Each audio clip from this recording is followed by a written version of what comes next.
ډېره زیاته پاورفل او بهترینه وظیفه د وظیفې پوره کېدو نه مخکې به ستا حاجت دا پوره وي. چاته موږ دا وظیفه ښودلې ده چې شمدید ګواهان دي چې د هغوی دا کارونه د وظیفې پوره کېدو نه مخکې را شوي دي. بسم الله الرحمن الرحیم. السلام علیکم ورحمت الله وبرکاته. امید در به کوم چې تاسو ټول به ټیک ټاک او د صحت نه به خوند او مزه لئ. الله پاک دې زمونږ او ستاسو ټول مشکلات او ټول پریشانۍ دا ختم کړي. الله پاک دې ښکلي د سکون ماحول او پرفضا ماحول دې الله پاک دا راولي. الله پاک دې ما او تا د چا محتاجه کوي نه.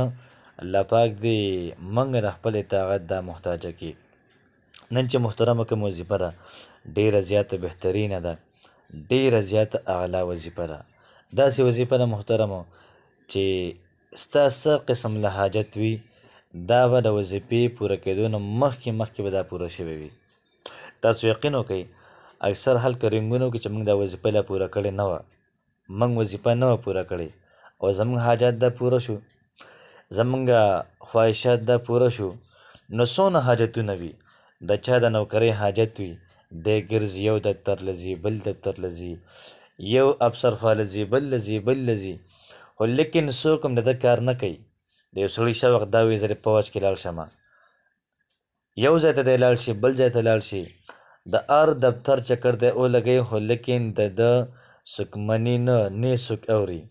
دغه شان یو سړی لګیا وي چې لکه ما ته ښه کاروبار میلاو شي خو کاروبار میلاویږي نه. اکثر کاروبارو ته میلاو شي خو په غلو باندې واوړي دا ټولې پیسې لکه سیند ته چې ورته. نن چې کومه وظیفه ده دا ډېره زیاته پاورفول او ډېره زیاته بهترینه وظیفه ده. یو سړی دا وظیفه شروع کړي نو یک کلک یقین د الله پاک نه ساتئ چې دا وظیفه به تاسو پوره کړې نه وي انشاءالله ستاسو کار به شوی وي. دې وظیفې به دوه شرطونه وي. یو شرط به دا وي چې ما ته به مونځ کوو پابندۍ سره، بل شرط به دا وي ما ته به د قرآن تلاوت کوو.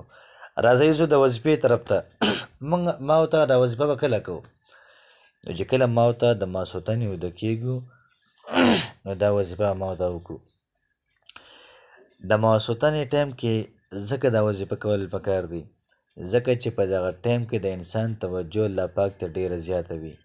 نو ما ته به هر ماسخوتن 2000 پیرې یا بدیع السماوات والارض یا بدیع السماوات والارض یا بدیع السماوات والارض هر ماسخوتن چې کله ما ورته ویده کېږو د هغې نه مخکې به 2000 پیرې دی ووایو.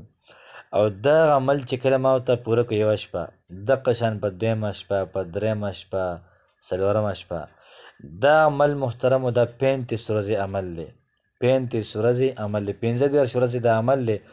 نو انشاءالله چې تا به 15 ورځې دا پوره کړي نه وي او ستا حاجات دا به پوره شوي وي. نو امید در به کوم چې الله پاک زموږ او ستاسو کار وکړي او دعا در به کوم چې کوم کسان دا ویډیو ګوري الله پاک د دې ټول حاجتونه مشکلات پریشانۍ دا دې ختمه کړي.